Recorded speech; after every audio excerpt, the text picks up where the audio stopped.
porque o Corinthians agora fecha o primeiro turno com apenas 3 pontos a mais do que fechou em 2024. Ou seja, a gente lembra o sufoco que foi para o Corinthians no ano passado durante a competição. Como vocês bem disseram, o Corinthians sabe agora que vai pegar o Atlético Paranaense na Copa do Brasil, não tem tanto tempo assim para se preparar para o primeiro jogo e já vai sofrer no Campeonato Brasileiro na próxima rodada com desfalques importantíssimos. Até tem jogado bem contra times fortes, como fez contra o Palmeiras. Como fez contra o Atlético Mineiro em BH, empatou 0-0. Contra o Botafogo no Rio, empatou 0-0. Não empatou 1-1. Mas tem que tomar cuidado. Fala pessoal, sejam muito bem-vindos ao Corinthians Informa e agora vamos ver as últimas novidades. O Timão que foi derrotado ontem, pelo Juventude fora de casa, e a imprensa sai repercutindo tudo o que aconteceu, como foi o jogo, Tem informações diretas lá do CT do Timão, as últimas notícias. O Vitinho foi anunciado oficialmente ontem também pelo Corinthians, um reforço, finalmente, o primeiro reforço aí nesse novo comando técnico do Dorival Júnior, e a imprensa debateu sobre como foi o jogo e também o que esperar do Timão. A partir de agora, sem mais enrolação, vamos direto pro vídeo. Gente, que ultimamente eu tava chamando sempre ela dando sorte, o que também é um milagre, Mas aí dessa vez não deu muito certo. O Campeonato Brasileiro do Corinthians também, nem pra tirar sua zica, hein, Vicky? Seria eu um dos bichos papões dos times também, Mari? Um beijo para vocês, amigos. Bom dia a todos, a todo mundo que acompanha a gente. Pois é, não só perder para o Juventude fora de casa, mas também se lembrar de um 2024 complicado. Porque o Corinthians agora fecha o primeiro turno com apenas 3 pontos a mais do que fechou em 2024. Ou seja, a gente lembra o sufoco que foi para o Corinthians no ano passado durante a competição. Como vocês bem disseram, o Corinthians sabe agora que vai pegar o Atlético Paranaense na Copa do Brasil, não tem tanto tempo assim para se preparar para o primeiro jogo e já vai sofrer no Campeonato Brasileiro na próxima rodada com desfalques importantíssimos. Então, além do Romero, que já está automaticamente suspenso por conta da expulsão, tem também Kaká e Anguilera fora, além dos André Carrilho e Memphis, que estão no departamento médico, que são aí grandes desfalques que foi muito sentido pelo Corinthians nessa derrota para o Juventude. Além disso, a gente pode falar que o Corinthians está lidando com a parte do futebol, mas também lidando com o extracampo. Não só impeachment, tem agora preocupações com possível transfer ban. Isso mesmo, ontem acabou o prazo para o Corinthians entrar em acordo com o Santos Laguna, o time do Félix Torres, para pagar o que devia desde 2023. Então, é cerca de 33,47 milhões de reais. O Corinthians tinha que tentar entrar em um acordo até ontem, era 23,59 o último prazo. Como o Corinthians não pagou, agora espera aí ver se realmente o Santos Laguna vai entrar contra o Corinthians na FIFA, Vai avisar a FIFA, aliás, que o Corinthians não pagou essa multa, esse valor que devia, e aí os próximos passos podem acontecer e um transfer ban é mais um bicho-papão para o Corinthians nessa temporada. As notícias ruins só seguem por aqui. Se a gente for falar exatamente no CT Dr. Joaquim Grava, o Corinthians volta a treinar nessa tarde, volta ainda hoje de Caxias do Sul. Mari. Perfeito, Vicky. Sempre um prazer falar com você aqui no nosso telão, porque é isso. Tem um homem que ele parece que ele começou agora na carreira, um jovem sonhador, chama Bruno Vicari. Ele falou assim, mas se eliminar o Palmeiras na Copa do Brasil, o ano do Corinthians acabou, não precisa de mais nada. Deu uma de Renatão, Vai brincar no Brasileiro. Isso, agora, cara, até isso, já se pagou, se acabar o ano agora, tá pago. A verdade é que o Campeonato Brasileiro, ele não dá, como dizia minha mãe, para perigar muito com o Campeonato Brasileiro. São 9 pontos nos últimos 10 jogos, Breiler. É pouquíssima coisa, a gente tá falando de 30 disputados. Uma vitória só nesses 10 jogos contra o Ceará, em que também não produziu um grande futebol, um grande desempenho. E o Corinthians, de fato, tem esse problema, Porque a gente, antes da rodada, falava sobre a tal da ressaca da Copa do Brasil, como os times que foram eliminados se comportariam, e o Palmeiras, mesmo aos trancos e barrancos, passou pelo Ceará. E o Corinthians é quem parecia que tinha sido eliminado pela postura do time, pela forma como não reagiu, pela maneira como jogou em Caxias do Sul. A atitude é muito questionável, nem tanto pelos jogadores. O encaixe coletivo com o Dorival ainda não funcionou, o time ainda deve desempenho. mas eu fiquei realmente preocupado com a maneira que os jogadores levaram esse jogo como se fosse um amistoso ali, uma rotação muito abaixo. Juventude se impôs facilmente em um time que está na zona de rebaixamento. Então não dá para usar a mobilização do clássico como desculpa, até porque o Corinthians contra o Fortaleza, com um jogo entre os dois jogos contra o Palmeiras, se comportou bem, foi outra atitude. Então, de fato, eu vejo que o Corinthians precisa se remobilizar no Brasileiro, precisa abrir o olho mesmo. Ô Donk, não dá assim, vamos lá, pra dar uma passadinha de pano para esse jogo do Corinthians, assim, por esse contexto, pela classificação, pela carga emocional. Não dá pra gente nem tentar, de alguma maneira, passar um pano também, não, da sequência? Não, pra mim não, porque você tá falando de um dos times mais frágeis do campeonato, que é a pior defesa disparada do Corinthians, teve muita dificuldade em criar. Você tá falando, ok, acho que é normal, às vezes você baixa um pouco a intensidade depois de um confronto como o do Palmeiras, por toda a tensão que existia, mas disso ao que apresentou ontem, desculpa, ali é injustificável, porque você tá falando até da questão do descanso. Você teve vários dias, o Corinthians teve um período para descansar, o jogo foi segunda-feira à noite.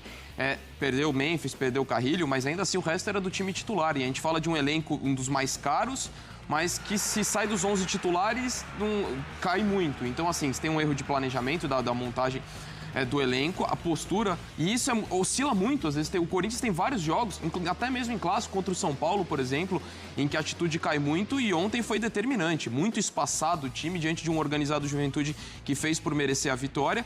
E, tá animado pela Copa do Brasil, tem chance de ir longe, de sonhar com título, sim, mas no Brasileiro é isso que a gente tá falando.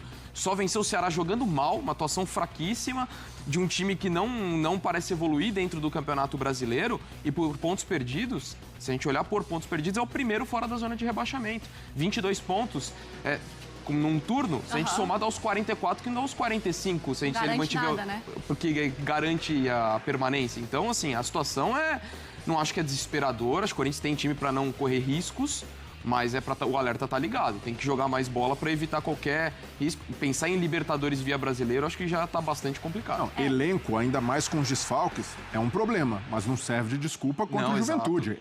Deveria ser suficiente para conseguir pelo menos competir. E ontem o Corinthians não competiu. Mas vocês estão falando muito mais até da atitude do que necessariamente de algum ajuste tático da partida que foi errado, né? Isso precisa melhorar como um todo. Nas mãos do Dorival, o Corinthians ainda não tem uma identidade de equipe, mas é preciso também que os jogadores tenham uma atitude parecida com a que tiveram nos dois clássicos. Isso daí é Campeonato Brasileiro, coisa séria, e ontem o Corinthians não se comportou de uma maneira à altura do que o jogo pedia. Essa aí é a última oportunidade do Corinthians também, tinha feito o gol com o Mateuzinho, mas ficou a conta no 2-1, como os nossos comentaristas disseram, com muito mérito pro Juventude. Vamos atualizar a classificação do Campeonato Brasileiro. Corinthians e Juventude fecharam, então, essa rodada do Campeonato Brasileiro. Como a gente destacava o Juventude na parte de baixo da tabela, mas por partes, a gente tem primeiro Flamengo lá na liderança, o Cruzeiro com seus 37 pontos, já com 19 jogos feitos, né? O Palmeiras e Bahia fechando o G4, Botafogo e Mirassol no G6, São Paulo, Red Bull, Fluminense e Galo na 10ª colocação. Aí vamos lá, tem o Inter com 24 pontos, Ceará com 22, a mesma pontuação do Corinthians, só que o Corinthians já tem 19 jogos, o Ceará e o Inter, por exemplo, tem 18, o Santos tem 18, o Grêmio tem 18, o Vitória também já completou 19 jogos. Vasco, Fortaleza e olha o Juventude ali com 14 pontos, o Sport, que conseguiu a sua primeira vitória, segue ali na parte mais baixa da tabela. Atualizando o prêmio ESPN Bola de Prata, vamos lá, a seleção após 19 rodadas. O Corinthians tem esses jogos que a torcida, você costuma chamar de tiriça, né? Mas não é de hoje que o Corinthians tem esses jogos quando é visitante. É um problema crônico do Corinthians de anos já. De anos. O Corinthians, fora de casa, se mobiliza realmente em poucos jogos. O Corinthians parece que quando joga fora de casa aceita demais um jogo em que o adversário impõe o seu ritmo e o Corinthians confiando que ali toca para lá, toca para cá, vaga. Porque mesmo a vitória que o Corinthians teve recente nesse brasileiro contra o Ceará foi fora de casa, mas não foi um jogo particularmente elétrico do Corinthians. Não, ao contrário. Foi um jogo, a atuação não foi em relação a meio modorrento ritmo, também, foi meio que nem dessa. É que aquela lá teve um pouco mais de qualidade técnica na hora H, essa daí não. A diferença é que lá tava calor. Mas o Corinthians, jogar assim. O Corinthians tem sentido muitos desses jogos. Eu até acho que o Corinthians não tem time para cair, mas Da turma que a gente considerava que está brigando contra o rebaixamento, ela está só a 1 ponto do Corinthians de hoje. O Corinthians, então, não dá para dizer que está tão destacado dessa turma, até porque o Corinthians tem jogo a mais. O Santos que está... Tem 1 ponto a menos e jogo a menos. E um jogo a menos. E um jogo a menos. A conta que a gente normalmente faz é 45 pontos para salvar. O Corinthians fez metade do campeonato com 22. Se repetir o segundo turno, dá 44. Pode cair com 44. Até uma boa chance de que a nota de corte desse ano seja mais baixa, porque tem muito time pontuando muito pouco. E os times de cima com mas pontuação. aqui eu não acho que assim, eu acho que tem alguns mas tem que tomar cuidado. Alguns times pontuando muito pouco, mas eu acho que esses times vão abrir uma distância muito grande para quem está em cima, porque você está vendo, o Santos já deu uma escapada, o Vitória já deu uma escapadinha. São Paulo que ficou São Paulo já foi embora. Faz tempo. Não, São Paulo já foi embora. O Inter já foi. Então você tem ali o Sport, que está mal, o Juventude, que deu sinal de recuperação ontem, vamos ver como é que vai ser a sequência. Fortaleza está lá embaixo, não dá sinal de recuperação por enquanto. São 3. O Vasco não dá sinal de recuperação por enquanto. O Vasco não sei não, hein?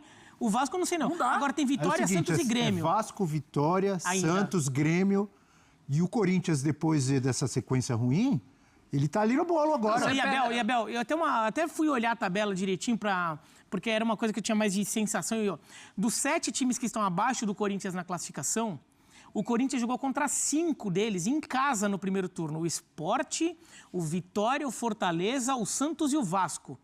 Ou seja, no segundo turno, o Corinthians fará esses jogos fora de casa. Ele só vai jogar em casa contra o Grêmio e contra o Juventude dessa galera que está abaixo dele na tabela. Mas aí o Abel não concorda porque é igual. Não. O Corinthians ele tem ido muito mal fora de casa. E contra quem o Corinthians vai jogar em casa? O Corinthians vai jogar em casa contra o Flamengo, contra Botafogo, contra Palmeiras, contra São Paulo. São jogos que... Atlético Mineiro. São jogos que você não tem garantia que vai... O Corinthians não pode chegar, não, mas em casa a gente se garante.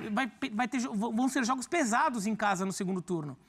Então, vão ser pontuações difíceis. O Corinthians até tem jogado bem contra times fortes, como fez contra o Palmeiras. Como fez contra o Atlético Mineiro em BH, empatou 0x0. Contra o Botafogo no Rio, empatou 0x0. Não empatou 1x1. Mas tem que tomar cuidado. O Corinthians, eu acho que Será que o problema é quando ele tem que impor, quando ele tem que ser o protagonista no jogo? Não, tem 2 momentos. Tem mais dificuldade, será? Tem 2 momentos. Aí você vai reclamar comigo, mas eu não vou entrar nessa discussão eterna. É fato que o Corinthians fora de casa cai muito de produção. Sim, fato. Concordo. Há anos. Fato, Concordo. Mas agora é um time que sente mais isso, tem sentido mais isso do que os outros, eu concordo. É importante destacar que, desde ontem e por algum tempo, vai ficar sem o Memphis e sem o Carrilho, que são jogadores importantes. É óbvio que o Memphis fez falta ontem, ou não fez? Fez. E que não tem substituição. E o Corinthians não tem elenco. O Romero ainda entra no segundo tempo, é expulso. Mas, gente do céu, precisa do Memphis para fazer uma partida decente contra o penúltimo colocado, contra a pior defesa do campeonato. Então, mas é aí que tem uma questão. Mas o Corinthians não tem opções como tem Flamengo, Palmeiras, Botafogo, Só que Cruzeiro. Mas não é ontem para ganhar do Juventude. Tem o outro lado da moeda, professor. Ontem foi um outro Juventude. Juventude de ontem teve uma mudança da parte anímica muito perceptível no jogo. E aí eu acredito isso à chegada do Carpini. Foi um time que disputou, que competiu, que brigou, que lutou. Antes... Posso te falar? No último jogo antes da chegada do Carpini foi contra o Santos, não foi? O Juventude foi muito mal defensivamente contra o Santos, mas ofensivamente ele foi bem contra o Santos. Tá aí um pouco do que foi comentado, eu quero saber muito a opinião de vocês, né? O que vocês acharam realmente. Pra mim, um jogo muito abaixo, a defesa completamente perdida em campo. Olha esse gol que acontece, sabe? O primeiro e o segundo também ali uma bobeada danada, olha só. Ó. Que lance bizarro, né? Tem coisas que o Corinthians, assim, procura um chama-gol danado. E dessa vez não foi diferente. Um golaço aí, um cabeceio indefensável. Depois, né, teve a expulsão do Romero, que acabou prejudicando tudo ainda, né? Mateuzinho até fez o golaço de falta, por sinal até passou batido, mas que bela cobrança do Mateuzinho. E com isso o Timão é derrotado fora de casa. E mais uma vez, acho que são 13 jogos lá, jogando contra o Juventude. Não conseguiu vencer nenhuma vez sequer. E ontem não foi diferente. Deixa o comentário abaixo, né? Opine o que vocês pensam, o que vocês acharam do jogo, também o que esperar do Corinthians a partir de agora. Deixa o like, inscreva-se, né? Um grande abraço e até logo mais. Valeu!